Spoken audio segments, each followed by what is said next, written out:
Segment में जी हम बात करेंगे आपकी सेहत का ख़ास ख्याल और आपकी सेहत से रिलेटेड ये हमारा टॉपिक सर्दियों में। अब जैसे जैसे दिन गुजरते चले जा रहे हैं सर्दी की शिद्दत में भी इजाफा होता चला जा रहा है, तो ऐसे में हम सर्दियों के जो अमराज हैं इनके बारे में जानेंगे। मजमूई तौर पर ऐसे कौन कौन से अमराज हैं जो कि मौसमियाती तब्दीली की वजह से और सर्दी के मौसम में हमें होते हैं, ट्रिगर करते हैं हमें, और इनसे बचाव के लिए कौन कौन सी एहतियाती तदाबीर हमें करना चाहिए। तो इन सब पर जानने के लिए हम ज़ाहिर है एक माहिर को हमने आज दावत दी अपने मॉर्निंग शो में। जनाब डॉक्टर दानियाल शीत साहब आज हमारे साथ हैं।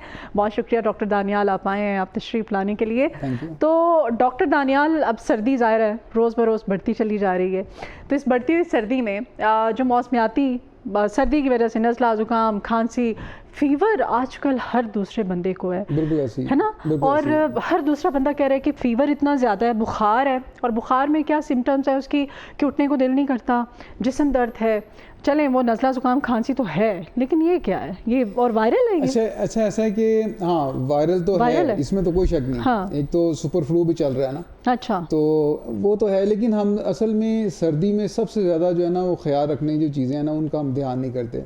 यानी कि गर्म लिबास का पहनना, ठीक है, सर को ढांपना, अच्छा, ठीक है, हाइड्रेट रहना बहुत ज़रूरी है। हाँ। और दूसरा ये है कि जब आप घर से बाहर निकलते हैं या कमरे से बाहर निकलते हैं जहां आप खुले आसमान के नीचे जा रहे हैं, तो एकदम आपको एहसास नहीं होता कि सर्दी ज़्यादा है। अच्छा, कुछ लोग ऐसा करते हैं, सुबह उठ के देखते हैं बाहर जो है ना वो फॉग कितनी है, धुंध कितनी है, चेक तो करें बिस्तर से निकले और बाहर एकदम बाहर निकलते हैं। वो बाहर निकलते हैं ना तो ये जो ड्राई एयर है ये आपको क्या करती है, आपकी जो नेज़ल जो मेम्ब्रेन है, जो आपकी म्यूकस मेम्ब्रेन है, वो उसको ड्राई कर देती है, खुश्क कर देती है। सबसे पहला जो काम होता है ना वो हल्की सी गले में खराश शुरू होती है। अच्छा।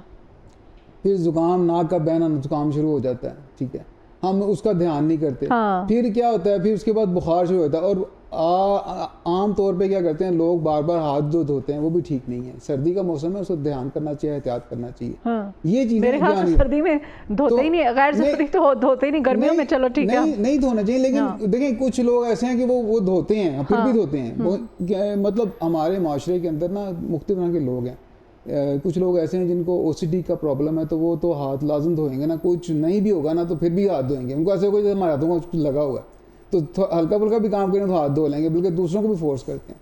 अच्छा, दूसरी बात यह है कि कुछ हम सर्दी के मौसम में अंडे ज़्यादा इस्तेमाल करते हैं, अंडे खाते हैं, तो अंडे भी धोकर इस्तेमाल करना चाहिए। वो भी हम कम धोते हैं, धोते ही कोई नहीं आमतौर पर, अंडे तो वैसे ही इस्तेमाल करते हैं वैसे। हाँ। तो वो जो जर्म्स गंदा ना हो यहाँ आ जाते हैं। और दूसरी बात यह है कि सर्दी के मौसम में जो जर्म्स होते हैं उनको आप कह लें कि हवा में स्टे वो ज़्यादा करते हैं, वो जल्दी ख़त्म नहीं होते। गर्मी के मौसम में गर्मी की वजह से ख़त्म हो जाते, जल्दी ख़त्म हो जाते हैं, लेकिन सर्दी में वो लंबा जो है ना उनकी लाइफ जबरदस्त होती है, उसकी वजह से जो है ना हमें प्रॉब्लम शुरू हो जाती है। अच्छा, अब ये है कि लोग सर्दी में जो है वो मीठे जो चीज़ें हैं वो ज़्यादा खाते हैं, जैसे गुड़ के साथ रेवड़ियाँ लोग खाते हैं, ठीक है, मीठी जो है वो पिनियाँ खाते हैं, अलसी की पिनियाँ खाते हैं, मीठी मीठा जितना भी मीठा है, हलवा खाते हैं, हलवा खाते हैं, जितना भी मीठा है वो ये समझें कि मीठा आपके खून को गाढ़ा करता है, और जो भी खट्टा है वो आपके खून को पतला करता है। ये नेचर है, फितरत है। देखें आप मार्केट में आप जो फ्रूट्स हैं, और सिट्रस फ्रूट्स कितने मार्केट में आए हुए हैं, खट्टे फल जो हैं, किन्नू है, आपका फ्रूटर है, ठीक है, अमरूद में विटामिन सी ज़्यादा होता है, ये मार्केट में आजकल अवेलेबल है। लीमू भी आजकल सस्ता हुआ है, वो भी मार्केट में काफ़ी ज़्यादा है, ठीक है। आमले का मौसम है, रिच विटामिन सी का रिच सोर्स है, तो हमें विटामिन सी जो है उसको इस्तेमाल करना चाहिए। ड्राई फ्रूट्स को भी इस्तेमाल करना चाहिए। ये बुखार का आजकल हर दूसरा बंदा क्यों कंप्लेन कर रहा है, जिनको ये नहीं है, फ्लू या चेस्ट इन्फेक्शन नहीं है, फिर भी बुखार, सर्दी लग जाती है। सर्दी मतलब वो ध्यान नहीं देते, यानी कि मैंने अर्ज किया गरम सरद हो जाता है। हाँ, गरम, यानी कि घर से बाहर निकले हैं तो आप कवर नहीं करते अपना, गर्म कपड़े पहनने के बजाय एकदम बाहर निकलते हैं। दूसरा, कुछ लोगों को फैशन का शौक होता है और वो उसमें भी ध्यान में जो है ना बालों के ऊपर कहते हैं कैप ले लें, खवातीन भी, और आजकल तो लड़कों में मर्दों में भी ये चीज़ आम हो गई हुई है बहुत ज़्यादा, तो वो स्टाइल वगैरह इसका ध्यान नहीं करते, एहतियात नहीं करते। बस ये अगर एहतियात कर लें तो वो बहुत ज़रूरी है। सुबह सुबह जो फर्स्ट टाइम मतलब अब सूरज निकलने से पहले सूरज निकलता है, उस वक्त जब अभी धूप इतनी नहीं निकली होती, उस वक्त ठंड ज़्यादा लगने के चांसेस होते हैं। अच्छा, हम और वो लोग जो ज़्यादा घर से बाहर रहते हैं, मतलब ओपन एरिया में ज़्यादा टाइम गुजारते हैं, वो फिर जो बुजुर्ग हज़रात हैं उनका मसला है, बच्चों का मसला है, फिर जिनकी इम्यूनिटी जो है वो वीक है उनका इशू होता है कि अगर आपके बॉडी में कोई और मसला चल रहा है या आप मेडिसिन किसी किस्म की मेडिसिन ले रहे हैं मतलब कुछ लोग जो हैं उनको इंसोम्निया का मसला है, वो नींद नहीं उनको सही आती, तो उसके लिए वो स्लीपिंग पिल्स लेते हैं, उनकी वजह से भी इम्यूनिटी वीक हो रही होती है। कुछ को डिप्रेशन की वजह से। मेडिसिन तो हमारे माशरे में आम है, डायबिटीज़ के हवाले से अगर देखा जाए तो वो बहुत से लोग जो हैं डायबिटिक हैं, वो भी मेडिसिन खा रहे होते हैं। जब आप मेडिकेशन पे होते हैं तो आपकी इम्यूनिटी जो है वो कंप्रोमाइज़ हुई होती है, उस वक्त तो आपको ज़्यादा एहतियात की ज़रूरत है कि आप जो है जब ओपन एयर में जाएँ तो अपने आप को कवर करके जाएँ। अच्छा, ये नज़ला ज़ुकाम सर्दियों में क्यों ज़्यादा होता है? फ्लू हो गया, चेस्ट इन्फेक्शन हो गया, ये सब सर्दियों में क्यों? देखें, सर्दियों में इसलिए होता है कि सर्दियों में हवा ड्राई होती है और जब आपके नेज़ल पैसेज से गुजरती है तो उसको और ड्राई कर देती है, खुश्क कर देती है। खुश्क करती है तो सबसे पहला जो काम होता है ना वो ये होता है कि आपके जो गले में खराश शुरू हो जाती है। गले में जब खारिश शुरू होती है, हम खांसते हैं तो निकलता कुछ नहीं। अब खारिश ऐसी चीज़ है, जब गले में खराश हो चाहे वैसे खारिश हो तो आप करते जाएंगे वो बढ़ती जाती है। हम खांसना शुरू करते हैं, हम कहते हैं कुछ चीज़ निकलेगी, निकलता कुछ नहीं और खांसते हैं तो खारिश जो है वो बढ़ती जाती है। जब खारिश करने से क्या होता है कि आपके जो आप अंदर आपका जो थायरॉइड है उसके अंदर जो है ना वो हल्के हल्के ब्रूजेस ज़ख्म होना शुरू हो जाते हैं। फिर वो वहाँ से वायरल इन्फेक्शन जो है वो ज़्यादा पेनिट्रेट कर जाता है बॉडी के अंदर, ठीक है, अंदर चला जाता है और मर्ज जो है वो बढ़ना शुरू हो जाता है, फ्लू शुरू हो जाता है, बुखार शुरू हो जाता है। इनिशियल स्टेजेस पे अगर हम कोशिश करें तो हम बच सकते हैं इन चीज़ों से। अच्छा, नहीं डॉक्टर शीस, ये सर्द मौसम में अब ज़ाहिर है जो जितनी भी आप हमें बता रहे हैं बीमारियां मतलब कि ज़्यादा होती हैं और बढ़ जाती हैं, तो आपने अपने आप को बचाना कैसे है, महफूज कैसे रखना है? हाँ, महफूज कैसे रखना है, इसका तरीक़ेकार ये है कि जैसे ही आप देखें कि आपके गले में खारिश शुरू हो रही है तो पोटाशियम क्लोराइड जो है, जैसे सोडियम क्लोराइड आम नमक है, टेबल सॉल्ट है, आपको एक मार्केट में ब्रांड नेम बाल कर लेना पड़ता है लोगों को बताने के लिए, no salt, zero salt, low salt के नाम से लो सॉल्ट, नो सॉल्ट आते हैं, या एक टैबलेट न्यू के वो पोटाशियम क्लोराइड है, NEOK, तो वो जो है वो पोटाशियम क्लोराइड है। वो क्या है, ये एक टिप है जो मैं आपको बताना चाह रहा हूँ कि अगर आपकी खारिश शुरू हुई है, गले में खराश शुरू हुई है और खांसी अभी आप सोच रहे हैं कि शुरू होने लगी है और बढ़ जाएगी, तो टैबलेट लें, उसको अब च्यू करना शुरू कर दें। वो ऐसे थोड़ी पहले मीठी होगी क्योंकि वो शुगर कोटेड है, उसके बाद वो नमक की तरह आपको नमकीन महसूस होगी। अच्छा, थोड़ी देर बाद ना आपकी गले की खारिश कम होना शुरू हो जाएगी और वो खांसी आपकी रुक जाएगी। जब रुक जाए उस टैबलेट को फेंक दें, 15-20 मिनट बाद दोबारा शुरू हो तो फिर वो टैबलेट फिर मुंह में डाल लें। पोटाशियम क्लोराइड है, सिंपल पोटाशियम क्लोराइड है, वो कोई नुकसानदेह चीज़ नहीं है, ठीक है ना, नमक है बेसिकली। सोडियम क्लोराइड का अपोजिट आप कह लेंगे पोटाशियम क्लोराइड है। सोडियम क्लोराइड जो है वो तो आपका ब्लड प्रेशर हाई करता है, ये ब्लड प्रेशर हाई भी नहीं करता, ठीक है।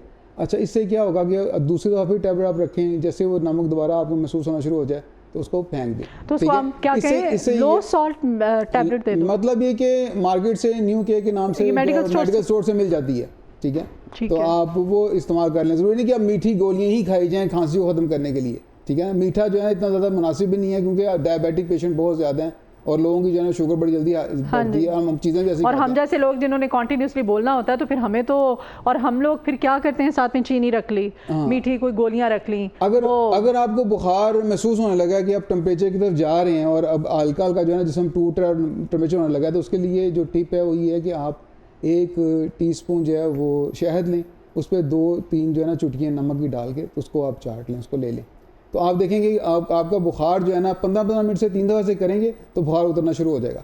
अगर आप शहद नहीं है तो गुड़ ले लें, शक्कर ले लें, उसका नमक थोड़ा डाल लें, नहीं तो चीनी 1/2 टीस्पून चीनी लेकर उसमें 2-3 चुटकियाँ नमक की डाल के वो अब ले लें 15-15 मिनट से 3 दफ़ा। नहीं तो ORS ले लें, ORS मिलता है मार्केट से पाउडर फॉर्म में ही, 1/2 टीस्पून जो है वो 15-15 मिनट से 3 दफ़ा मुँह में डालें, उसको चूस लें।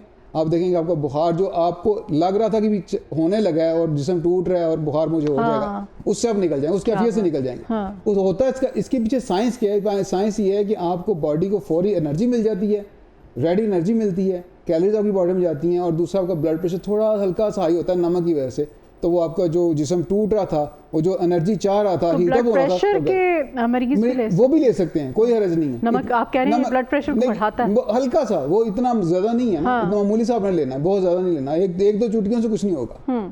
ठीक है, बड़ा अच्छा आपने हमें ये बताया, 2 नुस्खे आपने बताए ये बताएं। और तीसरी बात ये है कि अगर सर्दियों में खासतौर पे लीमू आजकल जो है मार्केट में काफ़ी सस्ता है, तो सुबह उठ के अगर आप एक नीम गर्म पानी के अंदर, एक गिलास के अंदर 1 लीमू 2 लीमू डाल के तो उसको आप हल्का हल्का सिप करके लें तो आपकी इम्यूनिटी बूस्ट कर जाएगी। लेकिन उसमें जो एसिडिटी के पेशेंट्स होते हैं वो भी ले सकते हैं? नहीं, लीमू, अच्छा लीमू कमाल ये है, लीमू जो है एसिडिक है, इसकी pH लेवल जो है इसका 3.5 और 4 के करीब है, लेकिन कमाल ये है कि आप लीमू जब लेते हैं तो आपको आपकी एसिडिटी को कम करता है। इवन के यूटीआई के जो पेशेंट हैं, ठीक है ना, जिनको यूरिनरी ट्रैक्ट इन्फेक्शन है, उनको भी जब लीमू पानी में डाल के पीते हैं तो वो भी अल्कलाइन बॉडी में इफेक्ट देता है। लीमू वाहिद एक ऐसी चीज़ है जिसको आज मेडिकल साइंस बताती है कि आप जब उसको इस्तेमाल करते हैं तो बॉडी में वो अल्कलाइन इफेक्ट देता है आपकी। और लीमू आपको लेना चाहिए, चाहे एसिडिटी भी है तब भी कोई प्रॉब्लम, कोई मसला, बल्कि फ़ायदा देगा आपको। अच्छा, वाइटामिन्स मुदाफ़ती निज़ाम को मजबूत बनाते हैं। बिल्कुल बिल्कुल, वाइटामिन है ना ये, लेकिन वो हम लोग हमेशा वाइटामिन की गोलियां खाना ज़्यादा प्रेफर करते हैं। अच्छा, हाँ, डॉक्टर पे भी जाते हैं तो हम कहते हैं डॉक्टर साहब कोई अच्छे से वाइटामिन लिख दीजिए। वाइटामिन मैं ये नहीं कहूँगा कि वाइटामिन नहीं खाने चाहिए, हमारी जो डाइट है उसके अंदर वाइटामिन की कमी है, इसमें कोई शक नहीं, लेकिन फ्रूट्स की शक्ल में और कच्ची सब्जियों की, जैसे गाजर है, मूली है, मूली के अंदर विटामिन सी रिच फॉर्म में होता है, चुकंदर है, हमें ये चीज़ें खानी चाहिए। फ्रूट जो है, फ्रेश फ्रूट जो है खाने चाहिए, जैसे मैंने अभी लीमू का अर्ज़ किया, लीमू है, सिट्रस फ्रूट जो है मार्केट में आया हुआ है उसको खाना चाहिए। इससे ये होगा कि विटामिन सी जो है वो हमारी इम्यूनिटी को बूस्ट करेगा। और ड्राई फ्रूट्स जो हैं जिनके अंदर ज़ाहिर बात है 50%, 45%, 40% ऑयल होता है, और जो विटामिन डी है ये फैट सॉल्युबल है, तो विटामिन डी भी जो है वो इम्यूनिटी को बूस्ट करता है, इस तरह विटामिन सी भी इम्यूनिटी को बूस्ट करता है। तो हमें ड्राई फ्रूट्स भी इस्तेमाल करने चाहिए और खट्टा जो है जो नेचुरल है वो भी इस्तेमाल करना चाहिए। अच्छा, आजकल ज़ाहिर बारिशें तो हो नहीं रही हैं, वेदर जो है इसमें खुश्की है, बहुत ज़्यादा हवा में खुश्की है, तो ये जो खुश्क हवा है ये हमारे फेफड़ों की सेहत के लिए किस हद तक मुज़िर है? देखें, जो तो जिनके फेफड़े कमज़ोर हैं, जिनका सांस का दमे का इशू है, उनके लिए तो कंप्रोमाइज़ जो है ना वो यहाँ पर करना पड़ेगा, समझना पड़ेगा। उनको चाहिए कि वो कमरा जो है उसमें ह्यूमिडिफायर जो है ना कमरे में रखें, या फिर पानी जो है ना कमरे के अंदर एक परात में रख दें, उससे भी बड़ा फ़र्क पड़ जाता है कि कमरे के अंदर आपका जो मॉइस्चर लेवल है वो काफ़ी हद तक बेहतर हो जाता है। एक परात में पानी, खुले बर्तन में पानी डाल के रख दें।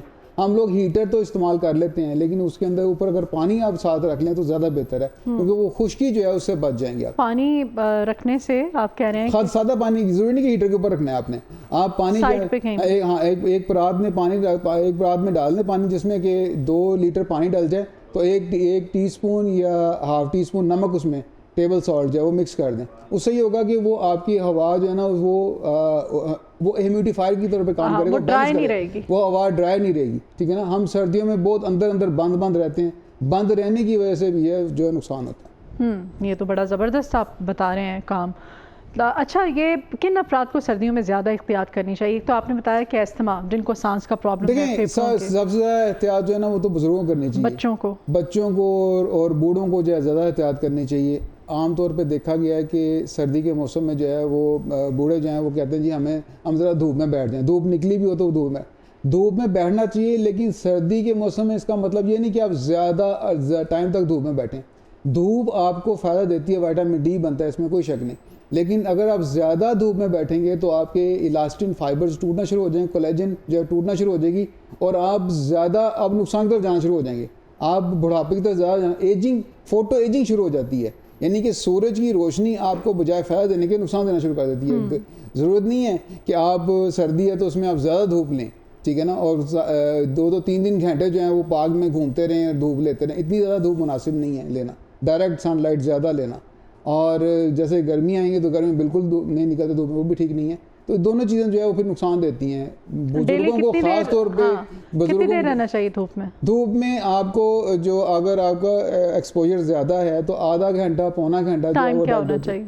टाइम अगर आप चाहते हैं विटामिन डी के हवाले से बात करते हैं तो आप मॉर्निंग जब सूरज निकल आता है, अब सर्दी में सूरज निकला तो आधा घंटा आप धूप में रहें तो कोई हर्ज नहीं है, वो ठीक है। गर्मियों में 5 से 15 मिनट, इससे ऊपर नहीं, ठीक है। और वो विटामिन डी जो है वो आपकी हड्डियों के लिए बहुत फ़ायदेमंद है, वो वाली धूप जो है आपको ज़रूर लेनी चाहिए। अच्छा, ये हाइपोथर्मिया ये क्या है? हाइपोथर्मिया असल में ना सर्दियों में होता क्या है कि आपका ना बॉडी का जो टेम्परेचर है, नेचुरल जो टेम्परेचर है 98 जो हमारा टेम्परेचर है बॉडी का, वो गिर जाता है 95 से भी नीचे गिर जाता है, यानी आप डिग्री सेंटीग्रेड में 35 से भी नीचे हो जाता है। तो जब वो नीचे हाइपोथर्मिया में मतलब ये कि आपके बॉडी का जो टेम्परेचर जो है वो गिर गया, हाँ। अगर वो ज़्यादा देर तक गिरेगा तो वो आप कह लें कि खुदा न खास्ता मौत वाक़या हो सकती है, इतना ख़तरनाक हो जाता है। ऐसे तमाम लोग जिसमें वो कहते हैं कि बीपी लो हो गया, पता ही नहीं चला, और वो डेथ हो गया, खुदा न खास्ता, बिल्कुल है ना, कार्डियक अरेस्ट हो जाता है ना। हाँ। आपका जो है ना वो टेम्परेचर लो हो गया, बहुत ज़्यादा गिर गया सर्दी की वजह से, तो आपका जिस्म जो है ठंडा हो जाता है, ठंडा पड़ जाता है। और ठंडा में क्या होगा कि आपको खून की जो रवानी है वो कम हो जाएगी, वो फ्लो प्रॉपर नहीं होगा, तो आहिस्ता आहिस्ता जो है नुकसान हो जाए। इसमें बच्चों में ख़ास तौर पे, और वो लोग जो ज़्यादा टाइम के लिए बाहर, घर से बाहर तो ओपन एरिया में रहते हैं, उनको एहतियात करनी चाहिए। क्या करना चाहिए इसके लिए? जो सबसे बेहतरीन तरीका वो ये है कि वो कोई ना कोई चीज़ है वो खाते रहें हल्की फुल्की। जैसे सर्दियों में वैसे भी हमारा दिल करता है कि हम चलते फिरते बाहर कोई ना कोई चीज़ खाते रहते हैं। एनर्जी लेवल जो है ना आपका बहाल रहे, और वॉक कर चलता रहे बंदा, ये नहीं कि बैठे रहने से और चलने में फ़र्क है। मूवमेंट जो है, एक्सरसाइज जो है, ये इंसान के लिए बेहतर है। हल्की फुल्की एक्सरसाइज जो बंदा करता है। अच्छा, सर्दियों में वर्जिश करना कितना फ़ायदेमंद? बिल्कुल बिल्कुल, ये मैंने अर्ज़ किया ना कि ये बहुत ज़रूरी है कि हमें एक्सरसाइज करनी चाहिए ज़रूर, इसीलिए क्योंकि सर्दियों में हमें एक तो पानी जो है ना हम बहुत कम पीते हैं, प्यास कम लगती है, एहसास नहीं रहता कि पानी पीना है हमने। गर्मियों में हमें पानी ज़्यादा हम पीते हैं। तो इसमें ये होता है कि सर्दियों में आपकी बॉडी जो है डिहाइड्रेट होने का ख़तरा बढ़ जाता है। तो जब आप पानी कम पिएंगे तो उसके लिए नुकसान होगा बॉडी को, बॉडी डिहाइड्रेट जो है ना वो होना शुरू हो जाएगी, मतलब आपको कह लें कि ड्राइनेस आना शुरू हो जाएगी।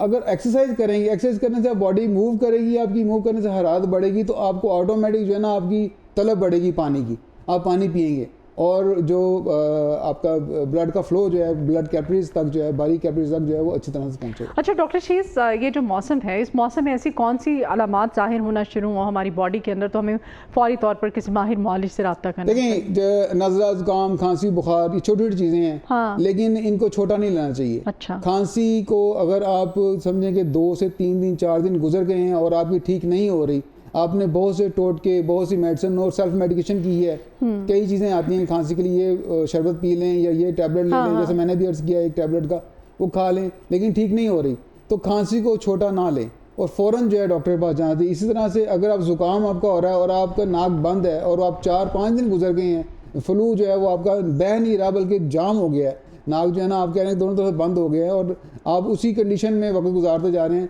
तो उसको हल्का ना लें, फ़ौरन डॉक्टर के पास जाएं।